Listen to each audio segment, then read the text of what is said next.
I would say if I was thinking about the bigger challenges, it's that you're going to grow your tech stack over time. You're going to change software over time.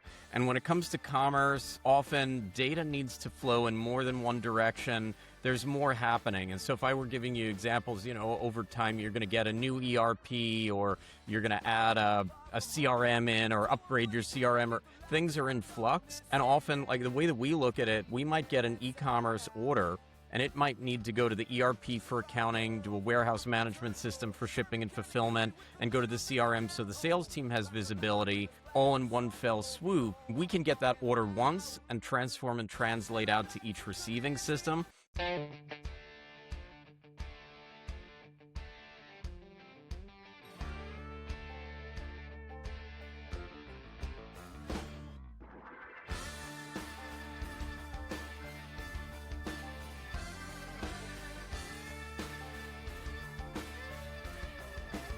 Hello. It's Jeremy Greider, the e-commerce redneck. And today I have got an incredible guest. I've got Robert Rand from IPAAS, and he is going to tell us a little bit about his product and just what it does in the e-commerce world and how it can help you. So without further ado, Robert, how are you doing? Tell us about I'm doing IPAAS good. and yourself. Yeah, I don't know if I would have gone with incredible, but I'll try to live up to it. uh, no, as you said, I'm Robert Rand. I've been in the e-commerce space for longer than I try to admit. I try not to age myself that much, but long history starting in the agency space and working for some tech companies in recent years. And I just hit 3 years with the team here at IPAAS.com. Yeah. IPAAS being integration platform as a service. And so we're really great at unifying everybody's data between their e-commerce needs and all the other software and departments in their orgs. So ERP, CRM, point of sale, PIM, warehouse management, order management, sales tax exemption, certificate management, whatever the data sets might be, at getting all of that, all those teams in finance and operations and shipping and fulfillment, and everybody working together like clockwork. Yeah, man. And y'all are so much more than just, say, a Zapier type connector, right? You pass so much information and there's just so much to it. With that said, like, tell us a little bit more about the complexities that y'all get into and where you really come in and solve some big issues. Yeah, and products like Zapier are fantastic. I mean, they're Right. really, so not throwing It any is what it shade at is. anybody Yeah. so far, but I would say if I was thinking about the bigger challenges, it's that you're going to grow your tech stack over time. You're going to change software over time. And when it comes to commerce, often data needs to flow in more than one direction. There's more happening. And so if I were giving you examples, over time, you're going to get a new ERP, or you're going to add a CRM in, or upgrade your CRM, or things are in flux. And often, like the way that we look at it, we might get an e-commerce order and it might need to go to the ERP for accounting, to a warehouse management system for shipping and fulfillment, and go to the CRM so the sales team has visibility all in one fell swoop. We can get that order once and transform and translate out to each receiving system. The same way product data, as you scale up, you might have product prices coming from the ERP, inventory from the warehouse system, and you might have product descriptions and categories and things and attributes coming out of a product information management system like PIMCore or Kenio, or, and So, so so is iPass like the central database basically for everything then, like spreading that's information? how it works. Yeah. So we become that amalgamated source of truth, as I like to say. We are the data hub and everything else is a spoke. And so you can turn on a new spoke to a new system. Like if you're now going to deal with accounts receivable, and you can get data flowing with one more system without having to reintegrate your ecom and your ERP and all of the existing spokes to the hub, and you can replace a spoke without going back to the drawing board and throwing out 5 point-to-point connectors. And so it gives the merchant more of a path to evolving and growing, as opposed to a lot of technical debt where now they're kind of stuck with a lot of this stuff that often, just trying to manage and maintain connectors becomes its own real area of the business. And every time a piece of data fails to flow successfully, you're trying to bring, four teams together 2 weeks later to duke it out over it. And we just look at it differently, as that there's this one nice hub that's managing any data errors and exceptions, that has integrations that are being maintained over time. And Are you able to find those errors quicker with having that centralized hub like that? oh yeah, I mean, in our case, our system is queue based. So data comes in, it goes through a queue process, and if it can't ultimately go where it needs to go, it's going to stay in queue and retry. So like maybe there's just a temporary issue where the system we're trying to communicate with is unavailable, that what it doesn't matter where you're hosted, right? What SaaS platform you're on. Every cloud, whether it's AWS or Google or Azure, goes down at some point. The internet has its moments. We'll get the data flowing, but if not, we give real-time notifications through systems like Slack and Microsoft Teams, and we let you know what data is stuck. We give you a bit of a root cause analysis of what's going on. And so you know about it proactively. You're not looking for a needle in a haystack trying to recreate the error to figure out what's going on. Our tools will take you through all that. And again, if it's something that we can automatically resolve, we do. So there's layers of Is proactive there a steps lot there. of that with your system, like, capabilities for, like, automatic resolution? Oh, yeah. I mean, it's keeping in mind that with us, because it's queue based, there's an issue that needs a little bit of human intervention. Let's say the merchant turned on a new payment method in the ecom. And now that's great. The orders are coming through, but they don't line up to anything in the ERP. The ERP doesn't recognize that payment method yet.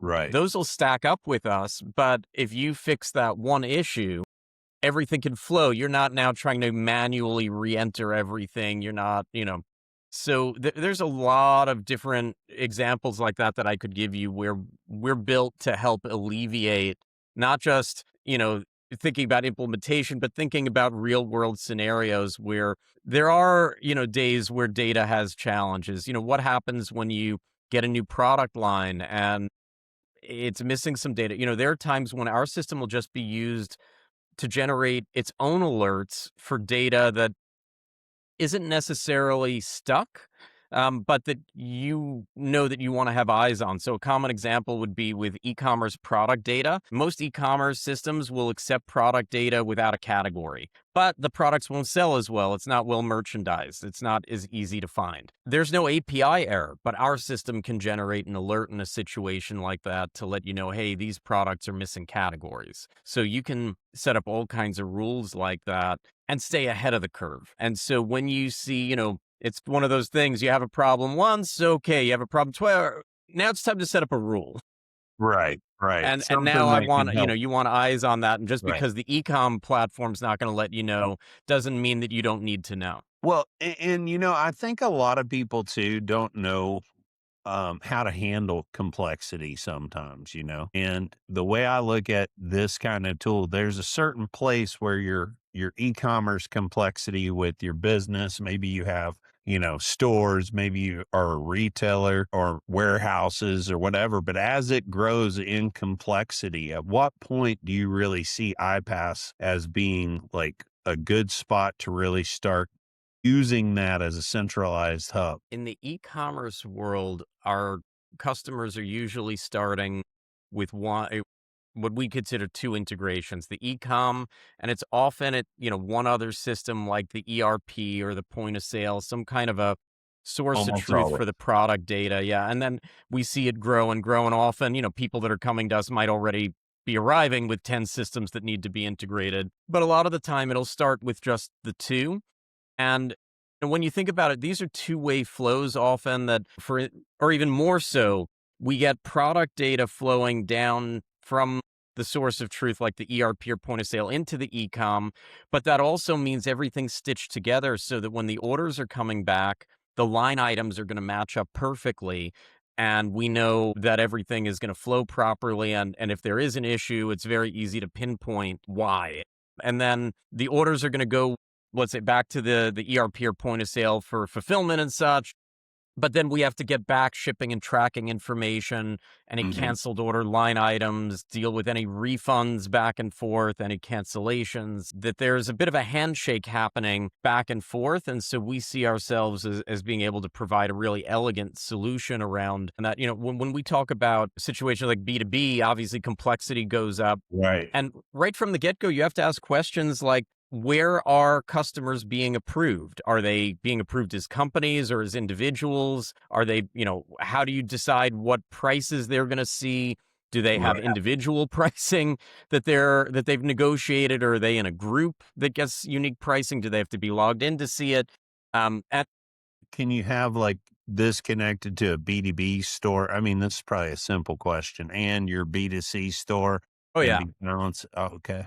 Yeah. So we allow within that hub model, you can have both systems where there's a multi-store.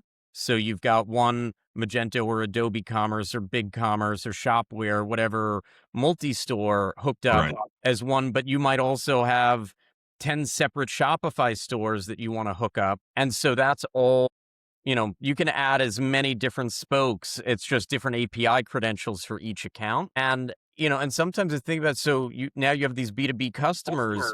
Where are they requesting an account and where are you approving it? Are they being reviewed in the Right. CRM and the ERP and the ecom? And this is when you start to realize that two businesses don't always operate the same way, even with the exact same software, Right. and that you need inherent flexibility into this. That often, people might try to start with some off the shelf connectors and Hmm. they're going to outgrow it because it's not going to handle their process for customer approval or refunds or umpteen other situations. Yeah, and that's so important when you are building a company. At first it's so simple, and then it seems to get complex like that. And that's where, used to you would go out and hire an agency and they build a custom middleware and for every little thing, and nowadays with systems like IPAAS, it's incredible how you can smooth out those processes between all those systems and really get an automated system that's working to drive your business forward and help reduce mistakes. Yeah. About 20-ish years ago, I watched merchants go from building homespun ecom systems to using the systems of the day. And whether it was, some of those early like OS Commerce, Gary and Oh, wow. Magento, that kind Yeah. of, and so on and so on. Lots of them came Still out. see one of those once in a while. Yeah, but they got away from building custom, and obviously SaaS came of age, and that became the next wave of e-commerce in many arenas. But I look at trying to build custom middleware in the same light. Is the amount of technical debt of managing and maintaining all of that, and what happens when the one person that wrote it, because it's never documented, it isn't available. Right. And even when people today talk about doing it with AI, it's a similar issue. It's kind of, okay, how are you keeping that data flowing securely? How is it scaling on Black Friday or whatever your heavier throughput days are? How are you dealing with, the exceptions and errors, and how are you able to maintain it? We're a low code SaaS platform. You can log in and you have visibility and control, and you can adjust, and one person can pick up where the last left off. It's the same value prop of why you go and get a stable, well-established e-commerce platform. You don't want to have to deal with, well, my e-com platform updated their APIs and my connector isn't compatible anymore and my data stopped flowing and I don't even know why. Right. So dealing with the uptime and security and reliability and all that becomes Now, crucial. Now you mentioned AI. Do y'all use any kind of AI in your system? If you do, what is it used for? We what do use it y'all in do? very specific places. Obviously, we can't have people's, let's say, tax remittances or other things off. So we're not just throwing it at everybody's data. So, for example, I mentioned that we're low code. A lot of implementation in iPass.com is no code. It's pretty That's straightforward, map incredible. this field to that field kind of stuff. But there are times when you want to add in a formula, you want to transform or translate data in unique ways as it's being transmitted. And so we've added generative AI in there where there's a prompt, you tell it what you want to happen to the data, you want to append ABC before the invoice so you know it came from this e-commerce sales channel, and it'll write the formula and it'll ask you all kinds of questions. What if the invoice number already starts with ABC? What if the field is null and blank? What should it do in these situations? And it'll help you to write a good formula. We're, of course, using different AI behind the scenes to speed up writing new integrations and to enhance our own internal development cycles. And of course, in other departments, whether it's marketing or other places, just as you'd expect, that we're trying to speed up design and other things using some really great tools. But we've got a roadmap where we're adding in a lot more. It's I, I think it's always trying to think long term. Okay, what's going to be the most impactful in 6 months in a year, that a lot of people are rushing to add a lot of things that are sometimes Right. obsolete by the time they're released. Right. And so we're trying to be really thoughtful. I mean, we've already added in integrations to AI systems. So OpenAI being our first, we can get, for instance, product data coming out of your source of truth, like your ERP, automatically going to OpenAI with prompts, say to improve the product descriptions or to choose a category for the products or whatever it is that you want to do with that data. And then automatically in near real time, bring that data back. And it could go back to the origin, or it could go out to systems like the ecom, or you choose what you want to do with it. If you want to have validation steps first, and so we think about not only how are we applying AI, but how are we unlocking AI, especially for Well, systems. right. And this is the thing. I think AI is great. I think you probably feel the same way. There's so many things that is good for, and there are so many things that people just throw together and call it an app or they call it a tool. And truth be known, it's the scariest thing you could possibly be using on your site. And I think when you have a system that works like IPAAS and that's built for functionality and smoothness and all of that, and then it's intelligently used in the ways that it can be contained. I think that's super important. So I love to hear that you're being very careful, watching what you're doing and using it for specific uses that really make a difference in how your data is being intelligently processed. And so that's super exciting. AI is great, but it's got to be contained. Even when I write, I'll run it through that, but I don't let it do what it wants to do. Right. We all know AI slop is real, that we're all spending a lot of time reviewing things that aren't great. Obviously, we all try to add safeguards and improve how we're interacting to get better results. But the other piece of it for us as a data company, in essence, a company that helps merchants own their data and move their data intelligently, is that AI is all trash in, trash out.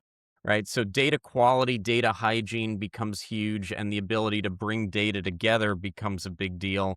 And those are already areas where merchants have for years, certainly struggled in lots of ways. And where now what we do becomes even more important. And, even basic things. I mean, when you think about marketing, as something that we touch on with different, email, SMS, other marketing type systems, when we see brands that and manufacturers and organizations that they're sending all their email, SMS marketing through systems like Klaviyo or Dot Digital based on the e-commerce interactions with the shopper, but ignoring either the in-store or to be, ERP kind of interactions. And so it's like you're sending people messages saying, "Hey, we haven't seen you for a while," but they just placed an order yesterday. Yeah.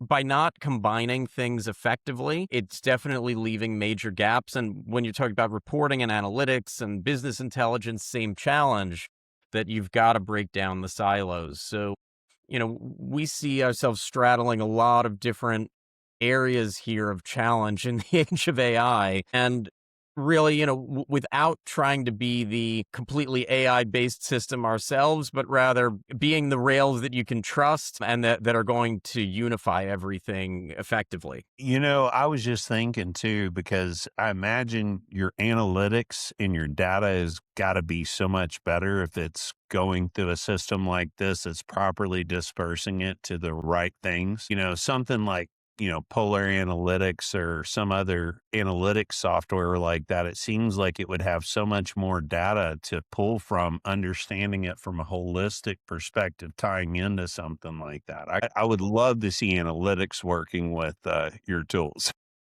And, we've got a number of, obviously, we've got a marketplace of existing integrations that users can leverage, but we're a mock system. So we're AI, API first. So if want to read data from the APIs or such, you can. We allow for flat file export on a schedule. So if you just need to ingest data like that, whether it's every hour, every night, whatever your time frame is, you can do that. We have an open SDK, so you can write additional integrations that aren't in the marketplace yet and move data with other systems. And so that's also an area that we find that, when you start to be able to combine data from these systems that are kind of standalone and get it flowing with everything else, and when you've already got 5 systems talking to our hub, now you want to get all that flowing with one analytics system, or there's a lot of power there to being able to think about one spoke that you need to add as opposed to 5 connectors that you need to build and maintain. So, there's definitely, I would say, there's the brass tacks of I need to be able to operate with basic efficiency and get rid of the manual data entry and the delays caused and all that and the errors caused and all that, and need to get to some automation. But then thinking the next level of, okay, I got through the basics, what are the other pain points, or what else do I wish I could have? Where's the phase 2, phase 3? And You get that we see that MVP, as but you want to go past that. You want high right. functionality. And we're a software provider, so we're not there trying to sell this as, buy more of our services. We have a network of almost 100 services partners, so agencies, SIs, VARs, MSPs, consultancies, however they want to be known, right? But, orgs that might be helping you with your e-commerce or other software and that are thrilled to help you to properly integrate it and unify the systems and the data. And so, what we're doing is making it a more predictable process across the board, bringing accountability not only to the data, but to the process, bringing standards and normalizing all of this. But you can work on it yourself, or you can pull in a partner org that can assist you in your account the same way that you'd pull in a partner perhaps to help with your Google ads or your Google Analytics or security or whatever other systems that you're dealing with. So, that for us, it's really about what do you need and what brings you value. Robert, you said you've been there for 3 years. What kind of advances have you seen in the company in the last 3 years that were just, from the point when you started to now, that are just like breathtaking things that, blew your socks off as far as, changes and or major steps that IPAAS made? It's pretty hard to knock my socks off. But I'd say outside of the AI stuff, which obviously 3 years ago would have been very hard to predict where those things were going, we've added, firstly, a lot of new categories of integrations, a lot of new types, things that I think could be really impactful for different types of users. So, for instance, when I think B2B, I think I mentioned accounts receivable earlier, where people are paying on net terms. You're waiting for checks in the mail. You're playing phone tag, trying to take credit cards over the phone. It's very messy, and we can automatically pull invoices into an accounts receivable system. It'll email out the invoices where the users can pay online with credit, debit, ACH. We do this with Global Payments, certainly one of the biggest players in the market, with their PayFabric product, and everything can be automated. And at that point, you're moving money faster, you're spending less time dealing with checks lost in the mail and all those headaches, and everything's more PCI compliant. And, and so you get into these other categories and you see the growth. Right now, we're doing some great things around nonprofit and different nonprofit CRMs and donation management software. And Wow. these are companies that also deal with e-commerce like everybody else. And it's very interesting to see how those things come together. So I'd say the expansion of our marketplace of integrations, we recently added a tool on our website that helps you see the data flows that are available between all these systems. And it added thousands of pages to our website. And just thinking about every time we add an integration with our SDK, it's automatically compatible with everything else in the marketplace. And the So same every standard. time a partner launches an integration on a marketplace, it's it's an app store model. So we certify these, that it's adding so many more possibilities that now that new thing can work with all these different e-coms Having and a all these great different CRMs. marketplace is not Yeah. something to underestimate, Yeah. especially when it comes to something like this that ties everything in.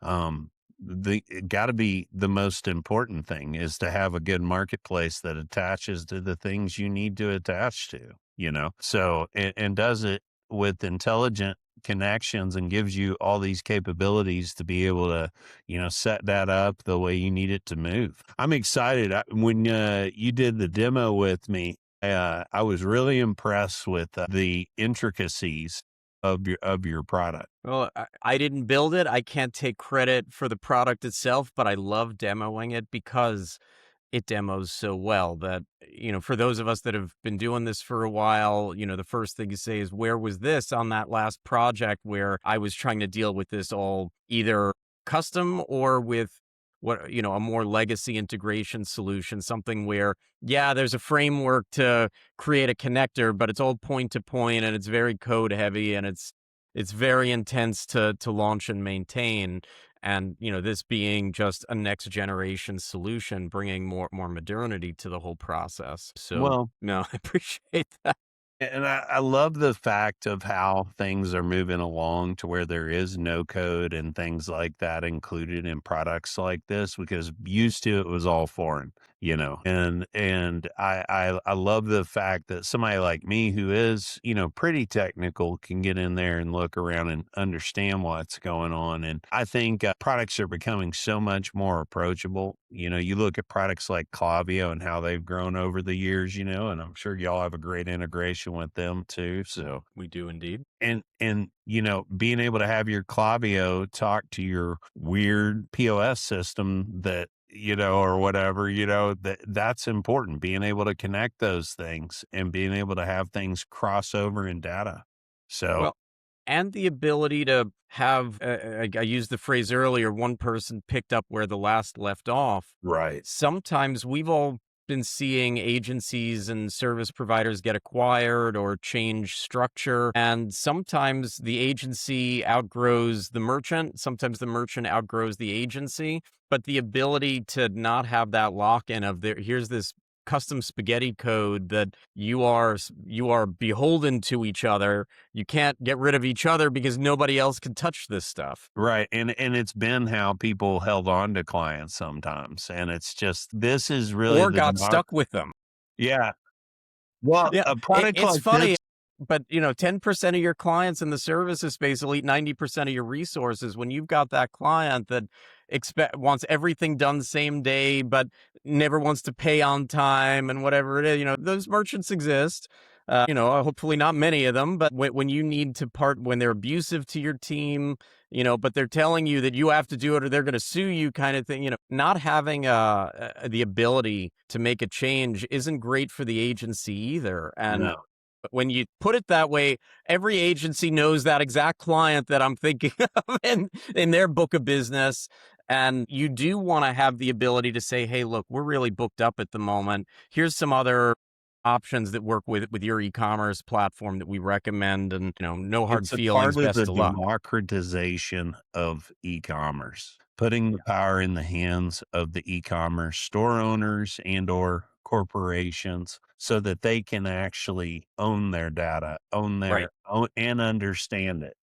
So with that said, we're at the end of the show here. So is there anything else that you wanted to cover or anything maybe you wanted to leave the audience with?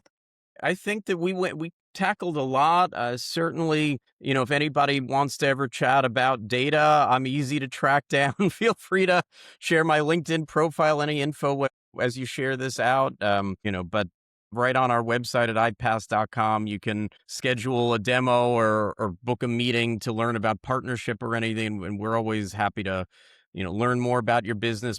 Even if we're not what you need right now, provide, a free consult, provide some advice. And, we're a team of professionals that have all been doing this for some time and Yeah. have a really great network of both services partners and tech partners, and really, do a good job of knowing the differences between all of our different partner orgs and what they bring to the table. Well, it's been great having you on. And guys, Robert is a great guy, excellent to hang out with, and knows his business. So make sure you introduce yourself if you see him out at an event.